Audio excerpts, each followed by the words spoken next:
Hello, everybody, and thank you for tuning in to the Liberty Report. With me today is Daniel McAdams, our co-host. Daniel, good to see you. How are you this morning, Dr. Paul? Doing well, thank you. I want to talk about coronavirus. Oh no, that's not new. It's been around for a while. Maybe it's going to disappear, and we'll talk about it in history.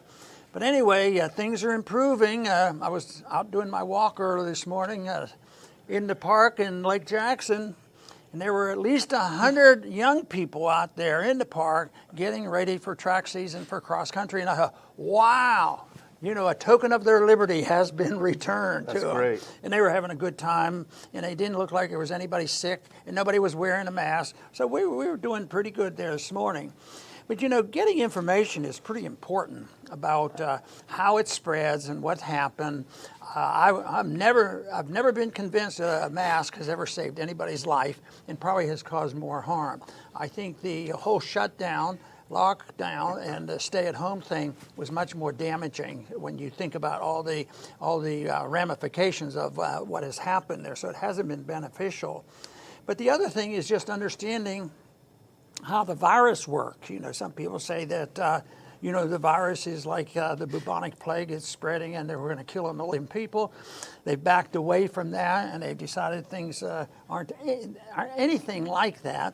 And yet there's still talk about who spreads it and what, because they're finding out that the statistics show when they test everybody, there's a lot of people who test positive that they have antibodies. Yeah. And they say, look how bad it was. But it wasn't bad. It was asymptomatic. And there is a question, I think, remains, how dangerous were they to their neighbors and their friends? Were they infecting a lot of other people? And they can speculate.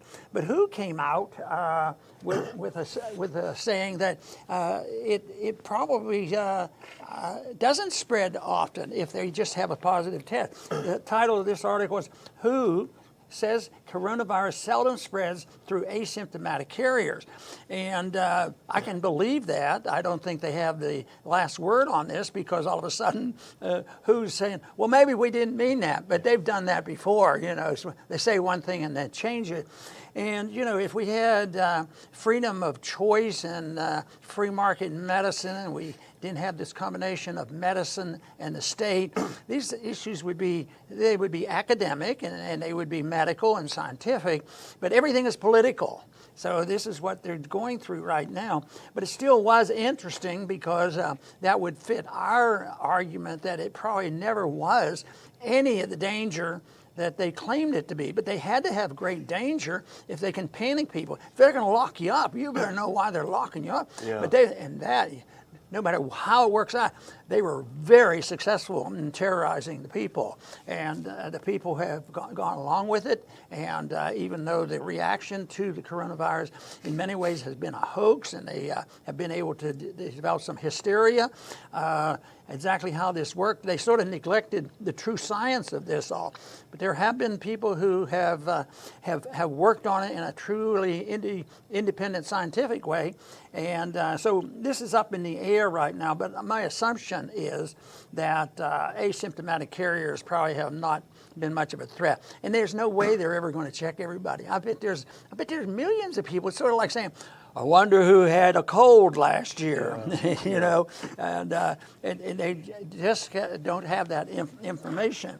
So this is something that we'll be hearing about for a while. But my guess is, if it is spread, the only places where the real tragedy was in a regulated medical nursing home with governors doing dumb things. Yeah. Then you can tell that, add that on to other diseases. And there are some countries, I think it might have been India I was reading about, there was the death rate was definitely higher, but it was a country that also had tuberculosis. Yeah. And if you come in and tuberculosis is prevalent, and then you add on something that's a lot different. And then when you come to a healthier population, like the statistics have been out pretty clear, young people and healthy people, it really hasn't appeared to be much of a danger.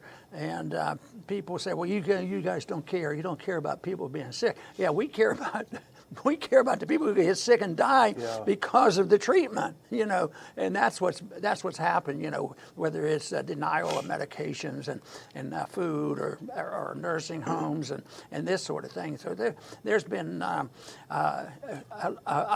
lousy case for them to say that because we talk this way that we don't care about people. Maybe we care about it. Maybe we both care about it exactly right. But the only thing that really counts is who's correct on the science. Yeah. And that's, of course, been our goal. And right now, I think as the dust settles, we're getting more objectivity out of here. People are starting to back off. And, of course, this is why they're starting to open up the economy and all. Things are sort of going back to normal, even though they claim, and I tend to believe them, it'll never be exactly the way it was. We always want to hold the strings. We always want the power to control you.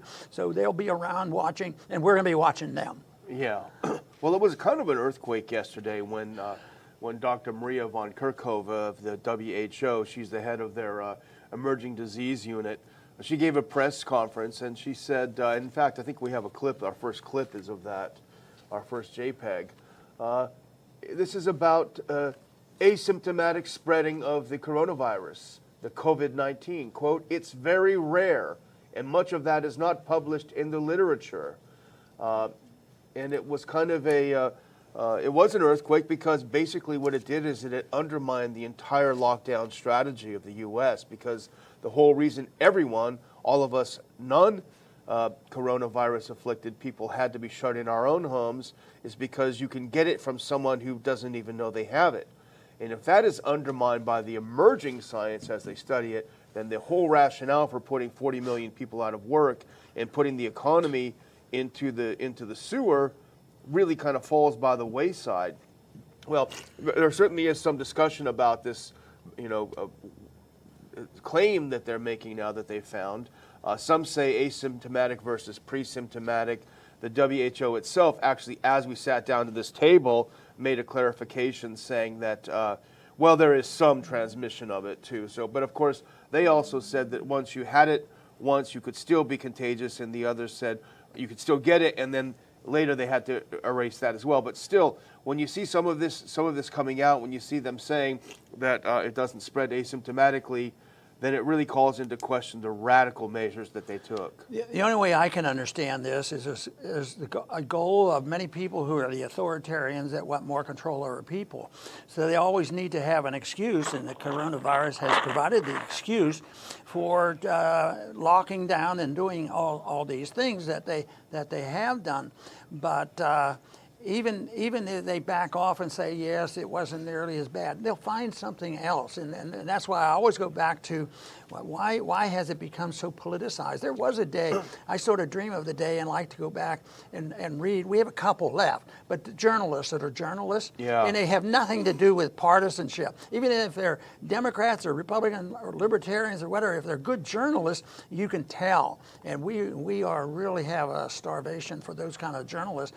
And in the old days, the journalists would get hold of this, but right now, it's been demagogued to death. There's political involvement in this. There's money involvement. There's prestige involved, and there's so many variables in there that has really made this much worse than it had to be.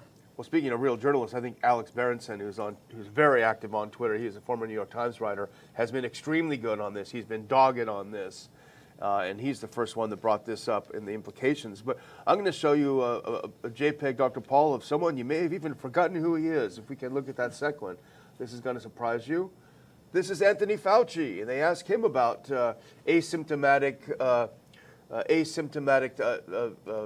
spreading of the disease, and he says they're clearly spreading it. There's a very high percentage of people who are asymptomatic who are spreading it. He's saying something exactly 100% opposite. He doesn't get around much anymore. He used to be on all the Sunday shows. Now he's on the second and third tier shows, and you're not seeing much of him. But it's still, the implications are great. And one of the few scare things they have left to return to, and you see the big headlines, even in some of the places we go, and I won't want to embarrass anyone, big headlines, huge spike in cases, more cases, many cases. It's always the same, though. If you do more testing, you get more cases. That's just the nature of the beast.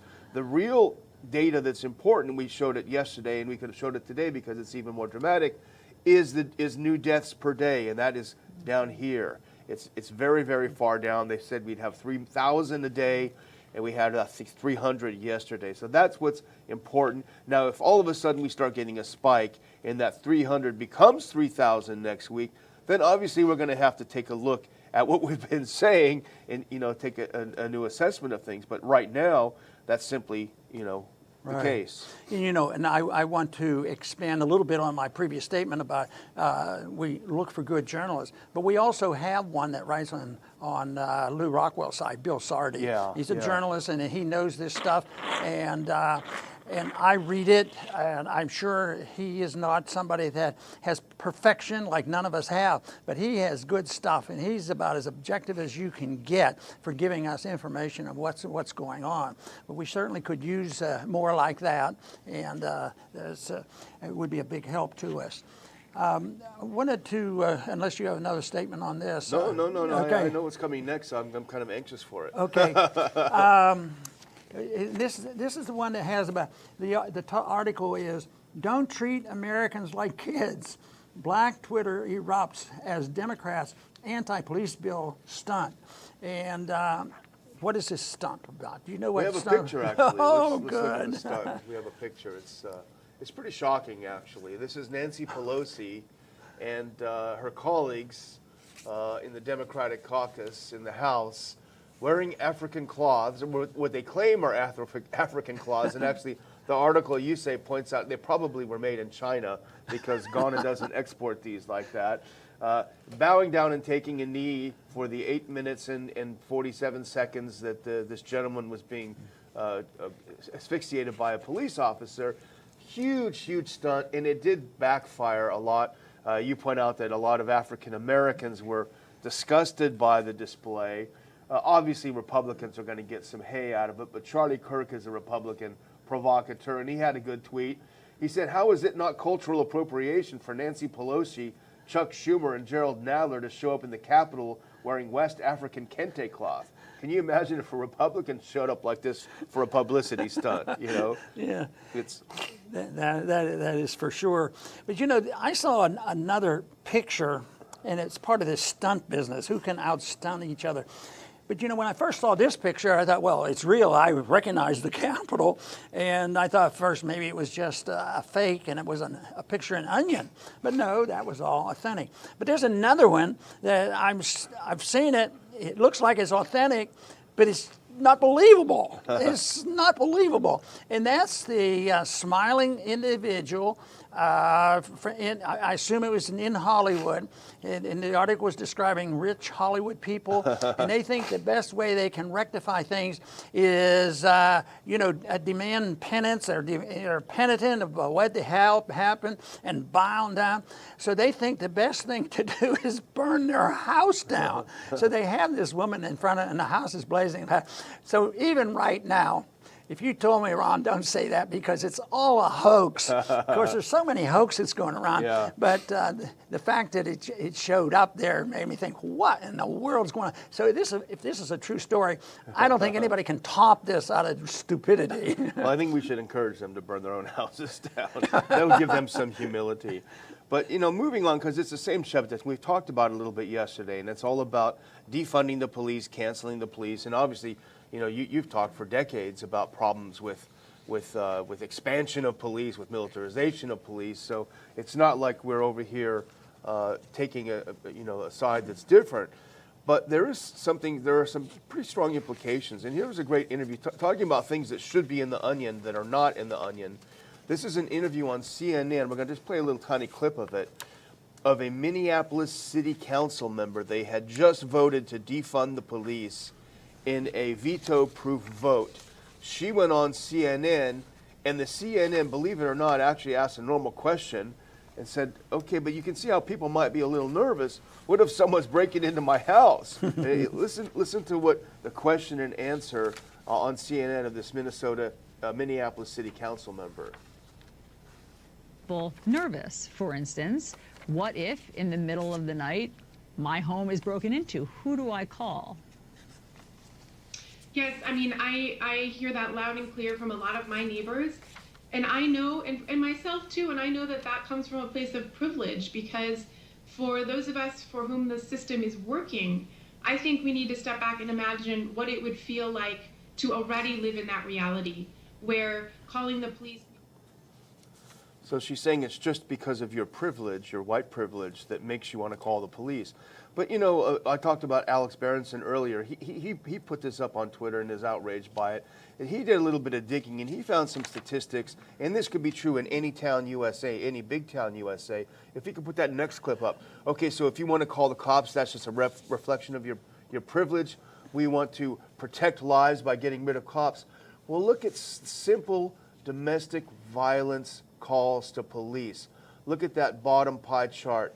Women, 72.37% of domestic violence. And look at the one above it in the orange/yellow. African Americans, 54% are victims of domestic violence. This woman on the city council who thinks you're so privileged if you want to call the cops, she's basically consigning these poor women, you know, to being beaten up constantly because you shouldn't be able to call the police. Yeah, it's pretty amazing, you know, how they can distort numbers and make it reality.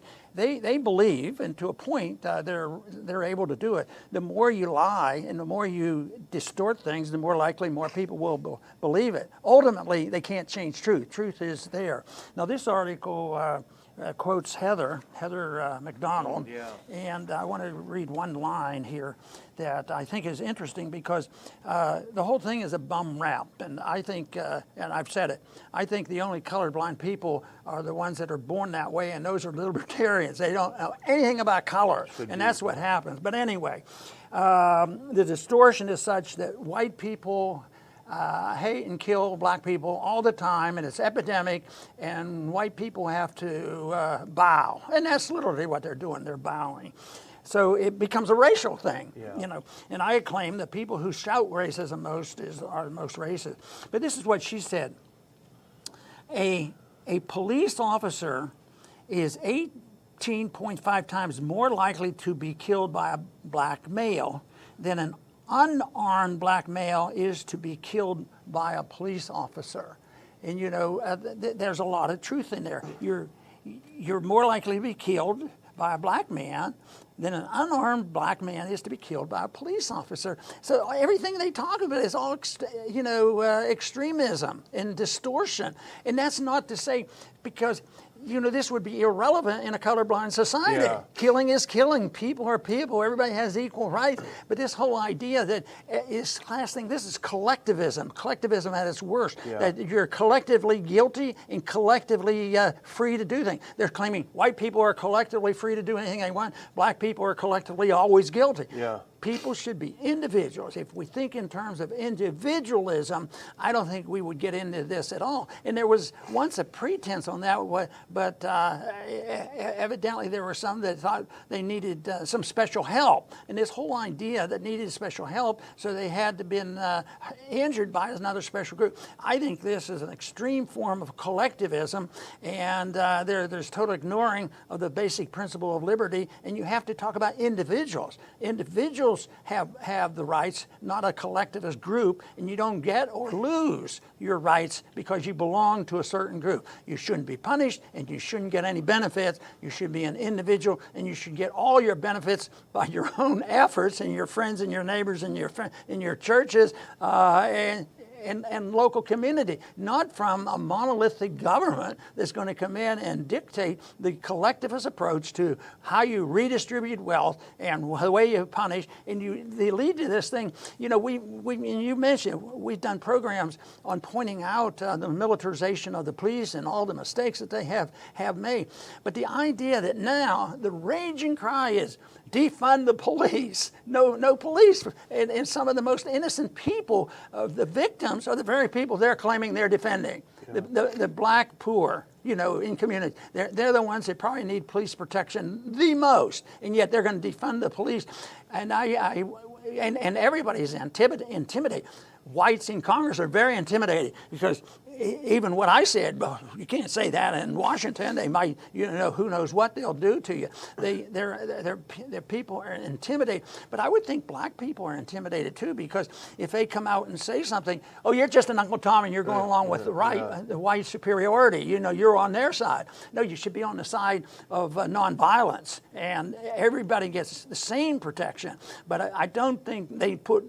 Many times you hear those words, equal protection under the law. That's not what they're talking about. They want special protection for the wealthy and the rich, and that's exactly how the economic system works. It's not equal protection of individuals. It's always the special interests who are in charge. And unfortunately, this has led to a mess.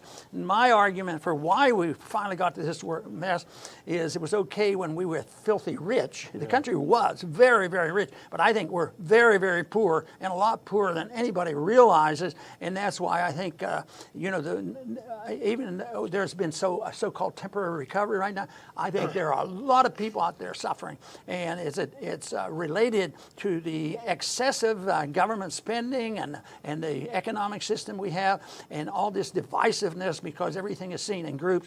And the founders were, going in the right direction, never perfect, but they gave us probably the best document ever to try to emphasize that it's the individual that's important. And the main reason you are able to do it in a country like ours, restraint on the government. Yeah. That's what the Constitution is all about. But unfortunately, we're not there, and we're going to have to fight this battle for a while longer.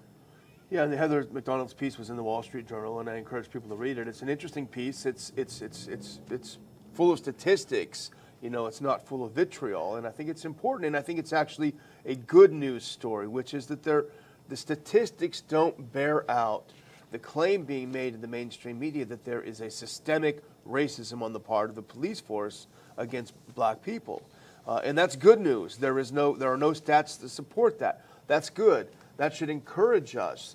But that doesn't mean that we accept the status quo, obviously. There are a lot of things they could do to have less black people and white people being shot by the police. One of them I think we can agree on is end the drug war.